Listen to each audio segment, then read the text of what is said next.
Thank you for being patient. I had to monkey around with some equipment here. I, like many of you, represent corps from the 60s, junior corps in particular. I would like to dedicate this performance to three elements.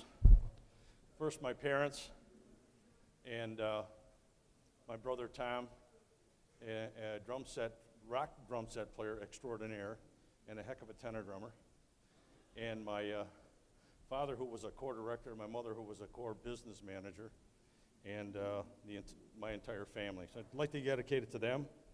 I'd like to dedicate this to Doug Kleinhans, who mentored me. Three of the people that had most to do in my life, as far as bringing me along, was Joe Rizzo. Another one was Guy Iannello, and another one was Doug Kleinhans. And I'm going to play some solos here, one from 64, 65, 66, and 67. And these are solos that we actually played on the field. But before I do that, I want to do something that I feel is important in what we represent here at the USARD.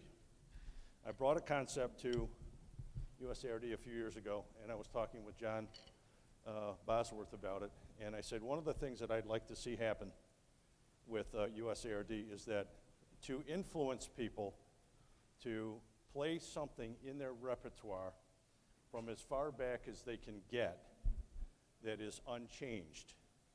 In other words, no adaptations, no special extensions, etc. No changes, just the regular original score.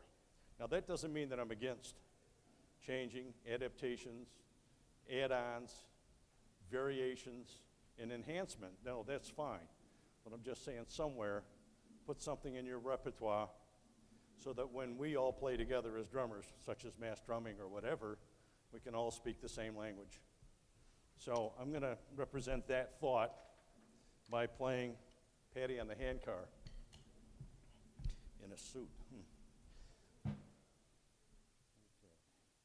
And again, none of you need to see this because you've seen it 1,000 times. This just represents a concept.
Now, having said that, I want to play 4 solos for you.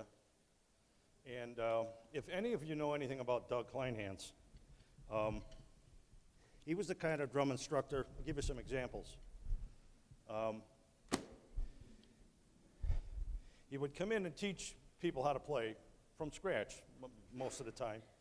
And if you happen to be one of the lines that he taught, was Geneva Apple Knockers, and his lead guy was Rick Rogers. Rick Rogers became a pretty well-known drum instructor, and a pretty good drum instructor, and a good drummer. Another example, Bill Calhoun from the Watkins Glen Squires. Watkins Glen Squires missed, I think, finals one year in DCI by like a 10th or something like that, pretty close. But that was his lead guy. If it was the Emerald Cadets, which I was from, same situation. I was the lead shtick, and he would show me how to teach the other people what to do. And later on with Emerald Statesman, myself and Bill Putnam, and Bill Putnam ended up being a very well-known drummer. So that being said, Doug always brought someone along to help him write and teach the line. So these solos he wrote.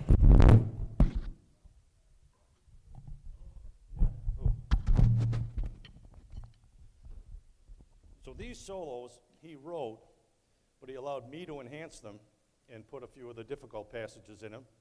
But they were very clever and they were very tricky. This is not easy stuff. And I have to apologize for not having a full quartet here. One guy is from Utah. Another guy has a broken heel. Another guy has a broken shoulder, rotor cuff. And another guy lives way out in Long Island. And so we have a hard time getting people together. So this should be 4 up here, but it's only 1.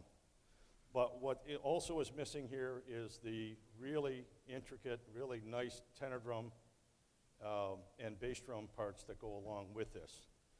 So the first one, this is a solo written in '63, played in '64 on the field with 6 snares and 4 tenors.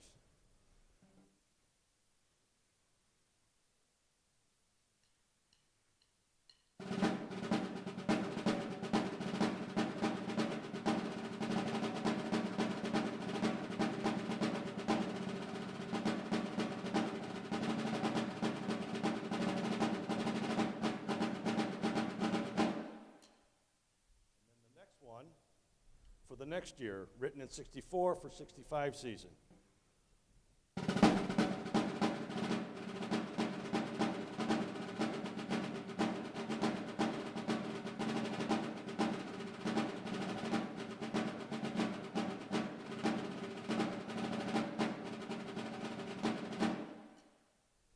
And the next one, written in '65 for the '66 season.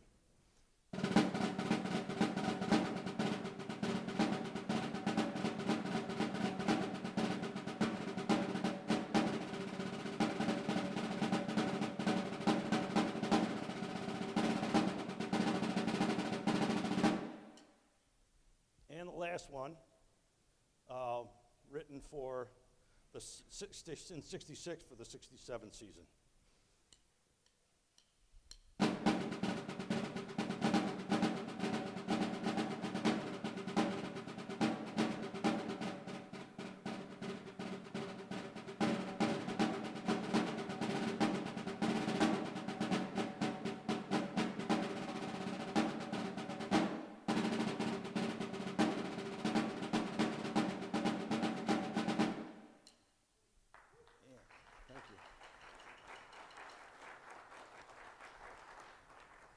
All nice pieces, and I think they really show up a lot better when there's a few more people doing them.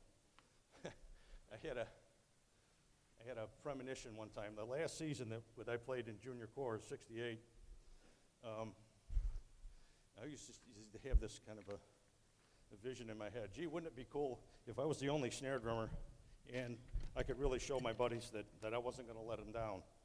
Well, just so the way it happened, the last show of the last season that this corps was out, we had the drummer on the right went off to Fort Riley, Kansas for the Fort Riley, Kansas band, Jim Gleason, and the guy on the left, Bill Putnam, went off to West Point. So I ended up being the only snare drummer, and I was scared something less. It was not, it's not the fun fantasy that you thought you'd have, being in that position. That, gee, I want to go out there and do this to show my guys that I could really not let them down.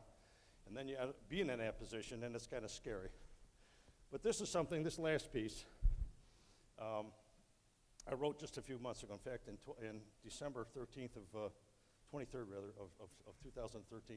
It's called the Fifth Measure Treasure. There is meant to be other parts underneath it as well, but I don't have other players and it's not done yet, so this is the way it is so far, just the snare part.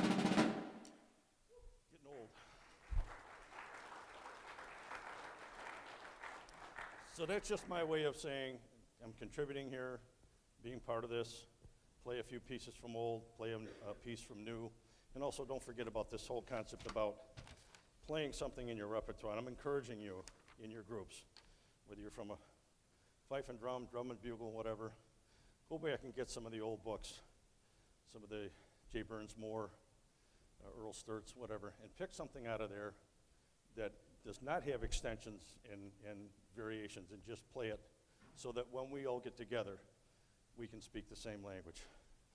So that's basically it. Thank you very much. I appreciate it.